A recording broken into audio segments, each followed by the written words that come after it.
You've done it before. You know you have. Something good was in your hands. A relationship that was working. A friendship that felt safe. A version of yourself that was finally getting somewhere. And something in you, quietly, methodically, took it apart. Not in one dramatic moment, slowly. A withdrawal here, a sabotage there, a fight that didn't need to happen, a door you closed that didn't need to close. But afterward, you stood in the wreckage and genuinely didn't understand how you got there. This is not a character flaw. This is not weakness. This is one of the most well-documented and least talked about patterns in human psychology. And the reason it happens will make you rethink every relationship you have ever lost. Psychologists call it self-defeating behavior, sometimes self-sabotage, but those terms flatten something that is far more specific and far more strange. What researchers actually found is that humans don't randomly destroy things. They destroy specific things, the things that matter most, the things closest to the core of who they believe themselves to be. Roy Baumeister, psychologist at Florida State University, has studied self-defeating behavior for decades. His finding was counterintuitive. People don't sabotage things because they want to fail. They sabotage things because success feels more threatening than failure. Read that again. Success feels more threatening than failure. Not to the rational mind, to the part of the mind that runs underneath, the part that was programmed before you were old enough to have a say.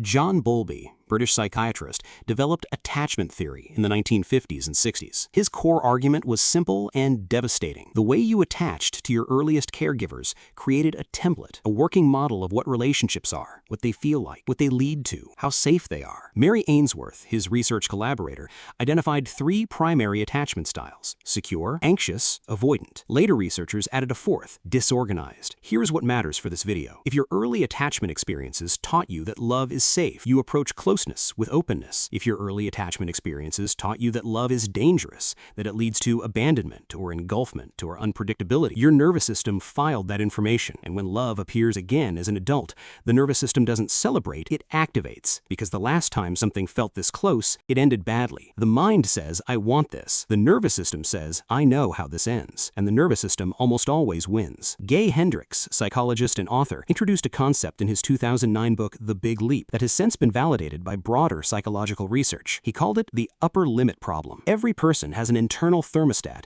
set to a specific level of happiness, love, success, connection, a level that feels normal, familiar, safe. When life exceeds that level, when things get genuinely good, the system triggers, not consciously. The thermostat notices that the temperature is too high and automatically finds ways to bring it back down. A fight with a partner immediately after a breakthrough moment, getting sick right before something important, pulling away precisely when someone gets closest. Hendricks documented this pattern across hundreds of clinical cases. The specificity was striking. The sabotage almost always occurred at the same threshold, not when things were bad, when things were better than the internal setting believed was allowed. The destruction of good things is not irrational. It is the system working exactly as programmed, returning the temperature to the only level it knows how to maintain. Irvin Yalom, existential psychiatrist at Stanford, has written extensively about what he calls the fear of intimacy. Not intimacy itself, the fear of what intimacy requires. To be truly loved, someone has to truly know you.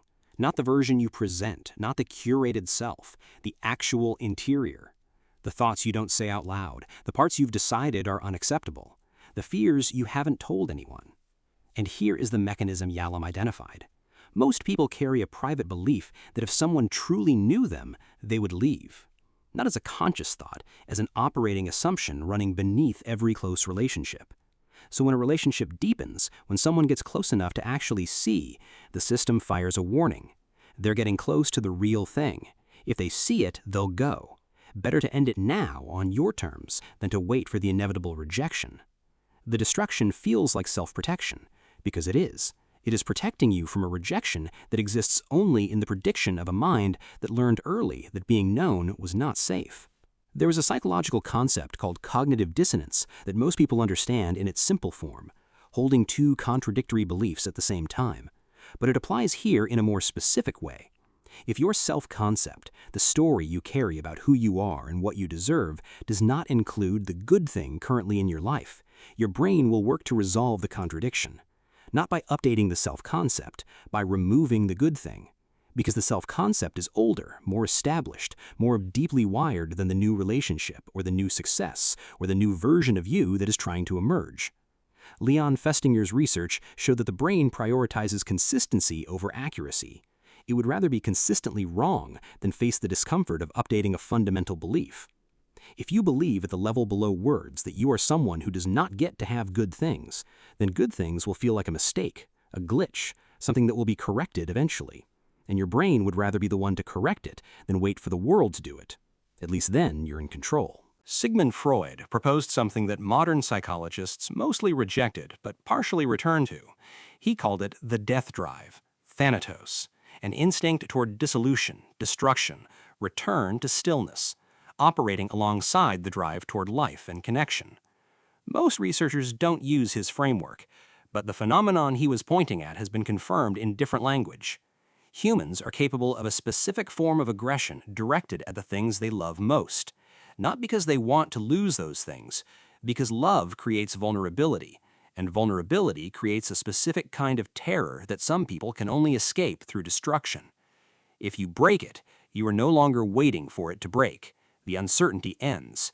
The dread of loss is replaced by the reality of loss.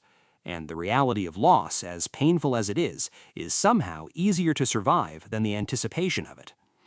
This pattern shows up in relationship research consistently. People with the highest capacity for love often have the highest capacity for self-sabotage, because love and fear in this context are not opposites, they are proportional. The more it matters, the more terrifying it is to lose, the more powerful the impulse to control the ending. Diana Fosha, psychologist and founder of Accelerated Experiential Dynamic Psychotherapy, has spent her career studying not just why people destroy, but what allows them to stop. Her finding cuts against what most people expect. The solution is not understanding why you do it. Understanding helps, but understanding alone does not rewire a nervous system. What rewires a nervous system is experience. Specifically, the experience of being close to someone and having it not end badly, of being truly seen and not rejected, of the good things staying good long enough for the nervous system to update its prediction. This is why therapy works slowly, not because insight is slow, because the nervous system requires repetition. It needs to experience safety enough times that it stops treating love as a threat requiring a preemptive response. The brain learns what it experiences, not what it is told. You cannot think your way out of a pattern that was never created by thinking.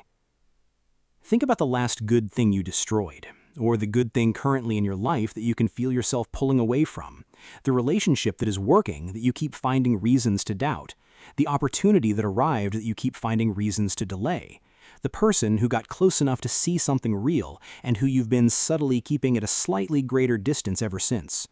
That distance is not indifference. That distance is protection from something that already happened to someone younger than you who decided then that closeness was not safe. That decision made sense at the time. In the context in which it was made, it may have been the only rational response, but it is still running, in a life that looks nothing like the one where it was written. The things you destroy are not destroyed because they weren't good enough. They are destroyed because some part of you decided long before you met them that you were not. Roy Baumeister spent 30 years studying why people fail themselves. His conclusion was not about weakness, it was about prediction. Humans destroy the things they love because their brain is running a forecast based on old data, data collected in conditions that no longer exist, by a version of you that no longer exists either.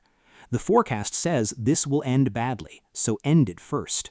The forecast is not fact. It is a habit dressed as certainty, and habits, unlike the past, can be interrupted. Not all at once, not through understanding alone, one moment at a time, one decision to let the good things stay good for slightly longer than last time. The most radical thing you can do is not to fix the past, it is to give the present a different ending.